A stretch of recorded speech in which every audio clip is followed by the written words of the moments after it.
My parents kicked me out at 18 like I meant nothing, so I banned them from my wedding. And let their regret eat them alive. I grew up with a pretty messed up family situation.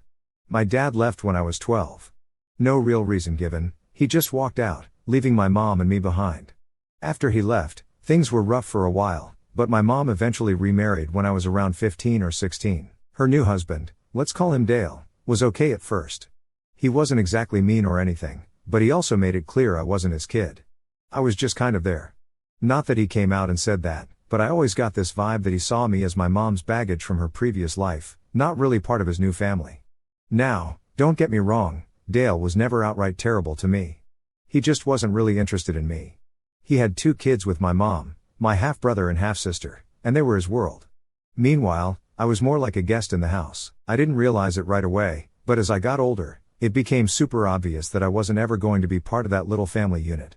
My mom didn't seem to care either. I don't know if she was just too wrapped up in her new life or what, but she never made an effort to make me feel included.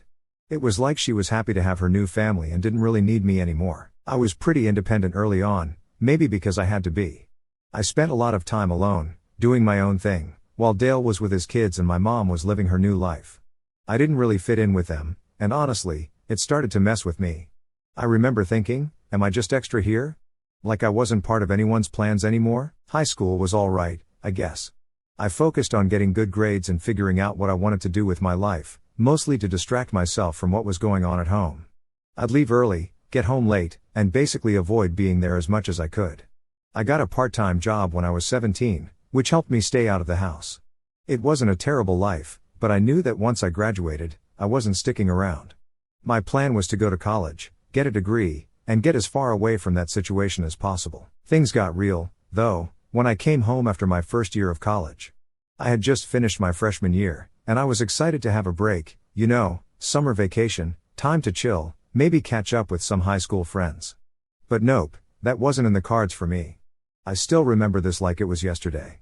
I was back home for maybe a week, and everything seemed normal, or as normal as things could be in that house. My mom wasn't overly thrilled to have me back, but I didn't expect her to be. Then, one night, she sat me down at the kitchen table. I thought we were going to talk about something small, like maybe me helping out more around the house or something. But no. Instead, she tells me, I think it would be best if you didn't come home anymore. Just like that. No real explanation. She said the house was crowded, my brother and sister needed more space, and it was just easier for everyone if I found somewhere else to live. I was 19, and I was being told, essentially, we don't want you here anymore. I was in shock. I didn't know what to say. I remember just sitting there, staring at her, trying to process what was happening. Was she seriously kicking me out? I mean, I wasn't a problem kid or anything. I kept my head down, didn't cause trouble, paid for most of my own stuff. But I guess that didn't matter. It was like I had been holding on to this thread of hope that maybe things would get better between us, that maybe once I was an adult, she'd see me differently and we'd have some kind of relationship. But nope. This was it. I was out. I didn't argue with her, didn't try to fight it. I just nodded and went to my room, packed up what little I had, and left. I didn't even say goodbye to Dale or my half-siblings. I don't think they even noticed I was gone, to be honest. I just left. After that, I blocked her number and pretty much cut contact with her and the rest of them. I haven't spoken to my mom, Dale, or my half-brother since that day. The only one I still talk to is my half-sister, but that's mostly because she's the one who insists on staying in touch. She's always reaching out, trying to bridge the gap or whatever, but I'm not really interested in reconnecting with any of them. I'll text her here and there, but that's it. The first few months after being kicked out were rough. I stayed with a friend for a while, then managed to get a small apartment near campus. It was tough balancing school and work, but I made it through. Being on my own wasn't anything new. I'd pretty much been on my own for years emotionally, at least. But this time, it was real. There was no going back, no family to rely on. It was just me. Over time, I learned to deal with it. I stopped thinking about my mom and Dale, stopped wondering why they didn't care. I realized that it wasn't my fault. It took a while, but I finally understood that I wasn't the problem, they were. They chose to shut me out, and that was on them. I couldn't keep beating myself up over something I had no control over. A few years later, I met my fiancée, Sarah. She's been the best thing that's ever happened to me.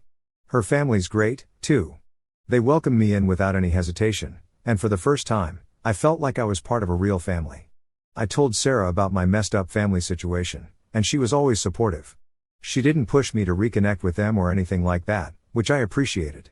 She just let me handle it in my own way. So, after settling into life with Sarah and thinking my past was mostly behind me, we started planning our wedding. I was actually excited about it. Sarah and I had been together for 4 years at this point, and we both knew this was the next step. We started talking about the guest list, venues, the usual stuff.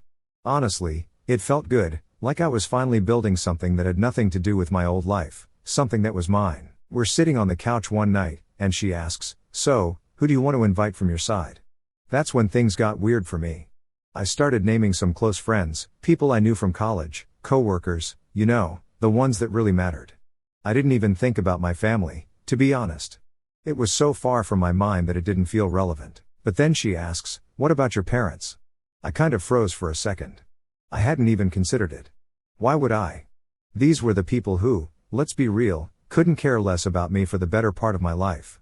I looked at her and said, "I'm not inviting them." I thought that was the end of it. Sarah's met my sister before, and she knows the basics of the situation. I figured she'd understand. But here's the thing, Sarah's got this really close-knit family.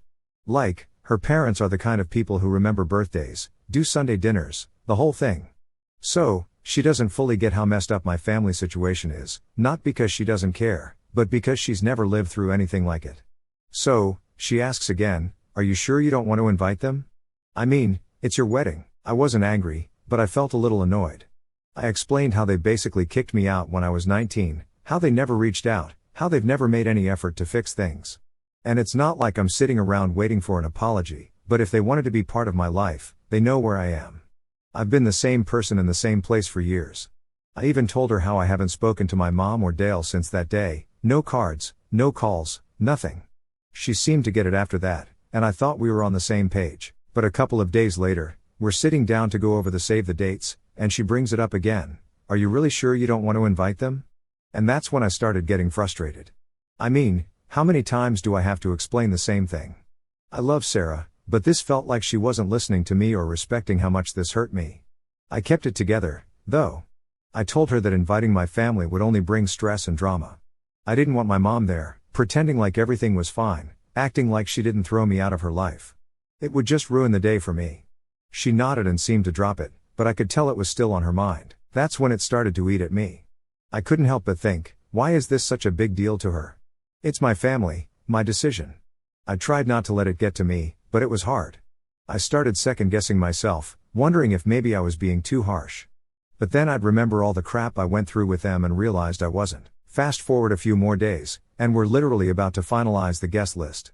I thought we were done with the whole family conversation, but right before we're about to hit send, she asks one more time, "Are you really sure? I feel like you might regret not inviting them later." That's when I snapped. I don't even know where it came from. It wasn't like I planned it, but all of a sudden, I'm just like, if you can't respect what I've been through, then maybe we shouldn't be getting married at all. I know that sounds harsh, but in that moment, it felt like she was pushing me into something I was clearly not okay with. I wasn't just mad, I was hurt. It felt like she wasn't on my side. I stormed out of the room, grabbed my keys, and just left. I didn't really have a plan, I just needed space to think. I wasn't going to sit there and argue with her about something that, to me, wasn't up for debate. I wasn't sure where I was going or what I was going to do, but I just had to clear my head. I drove around for a while, thinking about how everything had blown up so quickly. I knew Sarah wasn't trying to hurt me, but I couldn't shake the feeling that she just didn't get it. She didn't understand the years of rejection, the feeling of being cast aside by the people who were supposed to love you unconditionally. It wasn't about inviting them to a wedding, it was about everything that came with that, the memories, the pain, the whole mess of it. Eventually, I pulled over somewhere quiet and just sat in the car for a bit, trying to calm down. I kept going over the conversation in my head, and honestly, I started to feel guilty. I mean, I loved Sarah. She wasn't trying to make me feel bad, she was probably just trying to look out for me, thinking that I'd regret not inviting them one day. But I knew that wasn't the case. I didn't want them there. I didn't need their approval or their presence to validate my wedding. This day was about me and Sarah, not them. After a few hours, I drove back home. By the time I got there, it was late, and Sarah had already gone to bed. I didn't want to disturb her, so I just crashed on the couch. But I couldn't sleep. My mind kept replaying everything, and I felt like maybe I'd gone too far. I knew I'd hurt her by walking out, and that wasn't fair. We were supposed to be a team, and I bailed when things got tough. The next morning, Sarah left for work without saying much. I could tell she was upset, and I didn't blame her. I felt like I'd let her down by not handling things better, but at the same time, I couldn't shake the feeling that I wasn't wrong about my family. They didn't deserve a place in my life just because there was a big event happening. You don't get to throw someone away and then show up when it's convenient. After that whole thing with Sarah, I spent most of the day just sitting with my thoughts, trying to figure out how to approach her. I knew we needed to talk, but I wasn't sure how to start without it turning into another argument. Part of me wanted to let things cool off for a bit, but the other part of me knew that wasn't going to solve anything. We had to deal with this. Around 5:30, Sarah usually comes home from work. I was still working from home, so I finished up my stuff and waited for her to come through the door. I'm not going to lie, I was nervous. I knew I'd overreacted the other night by snapping at her, but I was also still upset about the whole thing with my family. It wasn't just about the wedding anymore, it was about whether she really understood what my family had done to me. So, 5:30 rolls around, and no Sarah. Not super unusual, but by 6 o'clock, I was starting to wonder if she was avoiding me. I texted her, just asking if everything was okay, but no response. Then, around 6:15, she walks in the door, with my sister. I couldn't believe what I was seeing. My half-sister, Emily, who I'd barely spoken to in years, just casually walking into my house with Sarah like it was no big deal. I stood there in shock for a minute, trying to process what was happening. Emily didn't live anywhere near us, she was like 45 minutes away, so her being here was unexpected, to say the least. The look on Sarah's face told me she knew this wasn't going to go well, and Emily, she looked nervous, like she knew she was walking into a lion's den. I didn't even know what to say. I just kind of stared at them, waiting for one of them to explain why my sister was standing in my living room. Before I could get a word out, Emily bursts into tears, like full-on crying. I don't know what it is, but seeing her like that didn't do much for me. I wasn't exactly in a place to feel sympathy for her, given everything that had happened with my family. Sarah looked at me, kind of pleading with her eyes, like, please don't make this worse. But at this point, I'm just confused and pissed off. Emily starts apologizing, saying, I'm so sorry. I didn't mean for things to get like this. She's crying so hard, I can barely understand her, but I didn't even know what she was apologizing for yet. After a few minutes of her sobbing, she finally starts explaining. Turns out, when she told my mom and Dale that I was engaged, it stirred up a whole bunch of drama, but not for the reason you'd think. Apparently, my engagement had nothing to do with them caring about me or being happy for me. No, it had to do with my half-brother. My half-brother, who's 27 by the way, is still living at home, jobless, and doing absolutely nothing with his life. I haven't talked to him in years either, but from what Emily said, he's basically been freeloading off my mom and Dale for the past few years. They kicked me out at 19, but here he is, 27, and they're still supporting him. My mom apparently wants him out of the house, but Dale won't let her kick him out, so they're fighting over it. And here's the kicker, they're separated because of it. Yep, my mom and Dale are separated over my half-brother, and for some reason, my engagement stirred all this up because now my mom feels like a failure as a parent or something. I don't even know, it makes zero sense to me. I hadn't spoken to them in years, so how my engagement even came up in a conversation about my half-brother, I have no idea. But here's where it gets really wild. Emily tells me that my mom thinks getting invited to my wedding will somehow fix everything. She's convinced that if she and Dale get invited, they'll come together, see me, and all the family issues will magically disappear. Like, what? I couldn't believe what I was hearing. My wedding was now being seen as some kind of family therapy session. At this point, I couldn't hold back anymore. I told Emily flat out that this had nothing to do with me. My engagement had nothing to do with their crappy parenting or their terrible relationship. If they're fighting over my half-brother, that's on them. It's not my responsibility to fix their problems, and I wasn't going to let my wedding become some sideshow for their drama. Emily just cried harder, saying she didn't mean to upset me, that she thought she was helping. I wasn't trying to be heartless, but I was done. I had already cut contact with my mom and Dale for a reason, and this whole situation just proved why that was the right decision. I wasn't going to be dragged back into their mess. Sarah was sitting there the whole time, watching this unfold. She didn't say much, which surprised me. Normally, she's the type to try and mediate, but I guess she saw how upset I was and decided to just let me handle it. When Emily finally stopped crying, I asked her why she came to me with this. She knows I've been no contact with our mom for years. She knows I've moved on with my life. So, why now? Why bring all this drama to my doorstep? And that's when Sarah finally spoke up. She admitted that Emily had been texting her for months, telling her that deep down, I wanted to reconcile with my family. Emily had been feeding Sarah all these lies about how I was just too proud to admit it, how I secretly missed them, and how I'd regret not inviting them to the wedding. Sarah thought she was helping me by bringing it up, but she didn't realize she was being manipulated. I was furious. I couldn't believe my own sister was lying about me like that, trying to push me into doing something I clearly didn't want. And Sarah, bless her heart, had fallen for it. She thought she was doing the right thing by trying to get me to reconsider, but now that everything was out in the open, it just made me feel betrayed, not just by Emily, but by Sarah too, for going behind my back and believing those lies. I told Emily to leave. I wasn't interested in hearing any more apologies or excuses. She tried to argue, saying she was just trying to help, but I wasn't having it. I told her Thursday hangouts were cancelled. She left, still crying, but I didn't care anymore. I was done with her. I blocked her number and decided I wasn't going to speak to her again. Sarah and I, well, we weren't exactly in a great place after that. She knew she messed up by trusting Emily over me, but I wasn't sure how to move forward. I loved her, but my trust had taken a big hit. I didn't know if we could come back from this, but I knew we had to try. After I kicked my sister out, I was left sitting there, feeling a weird mix of emotions. On one hand, I was relieved that she was finally gone. I'd drawn the line, and I wasn't going to let her or anyone else cross it again. But on the other hand, there was this heaviness in the room that I couldn't shake. Sarah had been sitting there the whole time, not saying much, and I knew that the conversation we needed to have was still hanging in the air.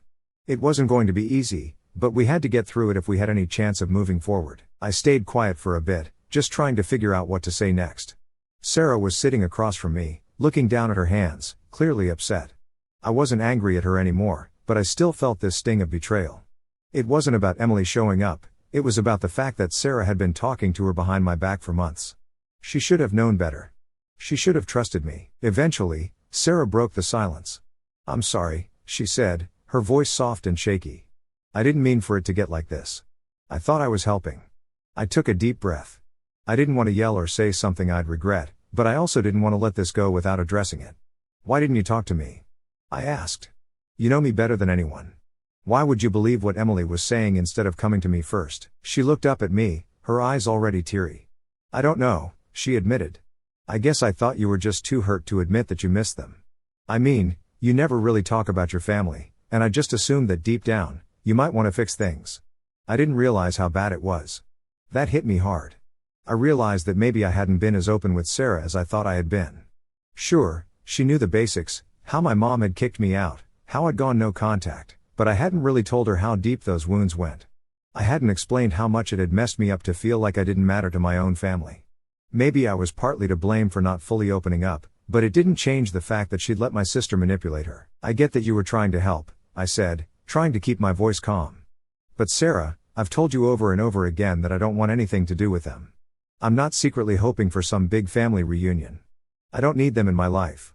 You should have trusted me when I said that." She nodded, wiping her eyes. "You're right. I should have. I don't know. I've never dealt with anything like this.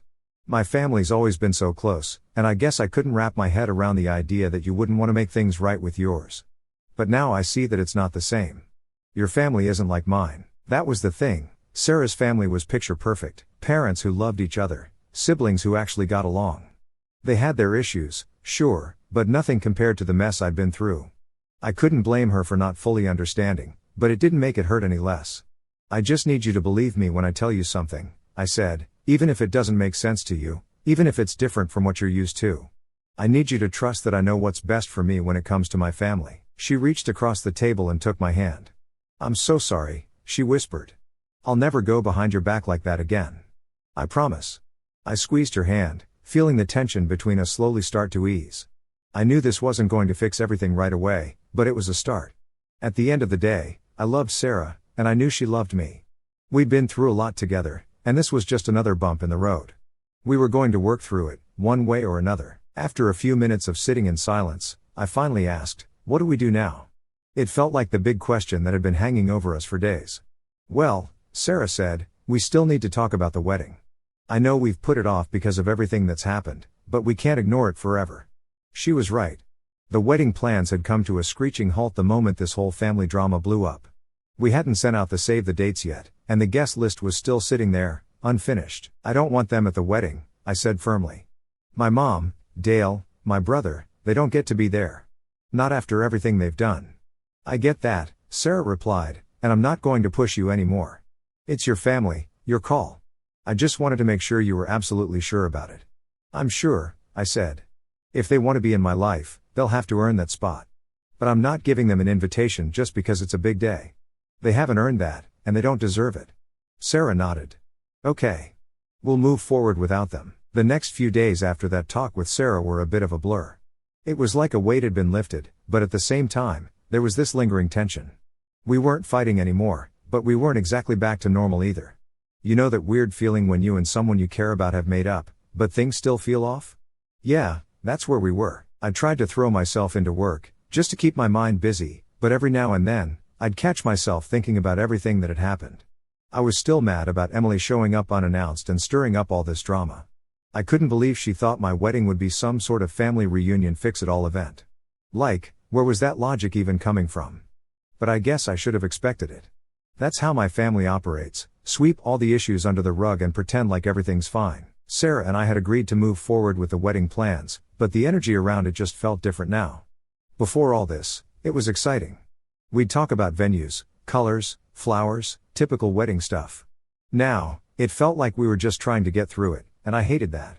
I didn't want my wedding to be overshadowed by the mess with my family. I wanted it to be about us, about starting our life together, not about them. One evening, Sarah suggested we sit down and officially finish the guest list. I wasn't exactly in the mood, but I knew we had to get it done. So, we sat at the kitchen table, the guest list in front of us, and went through the names. I looked at the empty spaces where my mom, Dale, and my half-brother's names could have been.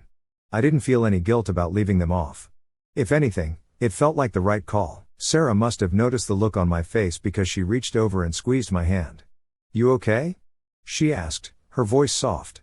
Yeah, I nodded. I'm good. Just weird, I guess, seeing those empty spots. I know, she said, but you're doing the right thing. And I knew she was right. Still, it was strange. Most people invite their parents to their wedding, it's just how things usually go. But I wasn't most people. My relationship with my family wasn't normal, and that was something I had to accept. Once we finished the guest list, we moved on to some of the more fun stuff, like picking out the cake and talking about the music for the reception. It felt good to finally focus on the wedding again without the shadow of my family hanging over it. For the first time in days, Sarah and I were laughing and joking around, and for a minute, everything felt normal again. We were back to being us, the couple that was excited about getting married and building a life together. But of course, nothing stays simple for long. A couple of days later, I got a text from an unknown number. My gut immediately told me it was my mom, but I opened it anyway. Sure enough, it was her. She started the message off with something like, I heard you're getting married. I hope we can talk. Real vague. No apology, no acknowledgement of anything that had happened in the past. Just like always, acting like everything was fine, like she could just pop back into my life whenever she felt like it. I didn't respond. I blocked the number immediately. I wasn't going to let her worm her way back in, not now, not ever. I'd already decided that my life was better without her in it, and I wasn't about to change my mind because she suddenly remembered I existed. I told Sarah about the message later that day. She was supportive as always, but I could tell she was a little worried. I think part of her was afraid that my mom might show up uninvited or try to cause some kind of scene. To be honest, I'd thought about that too. It wouldn't be the first time my family pulled some unexpected dramatic move. But I told Sarah that if my mom did show up, we'd deal with it. I wasn't going to let her ruin our day. As the wedding got closer, things started to feel more real. We sent out the invitations, booked the caterer, all the big stuff was falling into place. It was starting to feel like we were finally moving past all the drama, and I was starting to get excited again. This wedding wasn't just going to be a big party, it was going to be a fresh start, a new chapter for Sarah and me, and I couldn't wait to start it. On the day of the wedding, I woke up feeling nervous, but it wasn't because of my family. It was that typical pre-wedding jitters, excitement mixed with a bit of anxiety. I kept thinking about how far I'd come, how I'd managed to build a life that was mine, separate from all the baggage of my past. It felt good knowing that this day was about celebrating the future Sarah and I were going to create together. The ceremony itself went off without a hitch. We said our vows, exchanged rings, and when I looked at Sarah standing there in front of me, I felt this overwhelming sense of peace, like no matter what happened with my family or anything else, I was exactly where I was supposed to be. This was the life I'd built, and I wasn't going to let anyone take that away from me. At the reception, we danced, laughed, and spent time with our friends and Sarah's family. There were no interruptions, no drama, just a perfect day. I think for the first time in a long time, I felt free from the weight of the past, free from the expectations of people who had never really cared about me. I didn't need their approval, and I didn't need them in my life. I had everything I needed right in front of me. Looking back now, I'm glad I stood my ground. I'm glad I didn't cave to the pressure of what's normal or what other people think a family should be. I made the decision that was right for me, for my mental health, for my future, and that's all that matters. I don't know if I'll ever hear from my mom or the rest of my family again, but honestly, I don't care. My life is good now. I'm married to the love of my life, surrounded by people who actually love and support me. That's the only family I need. So, yeah, it's been a long road to get here, but in the end, I'm exactly where I'm supposed to be, and that feels pretty damn good.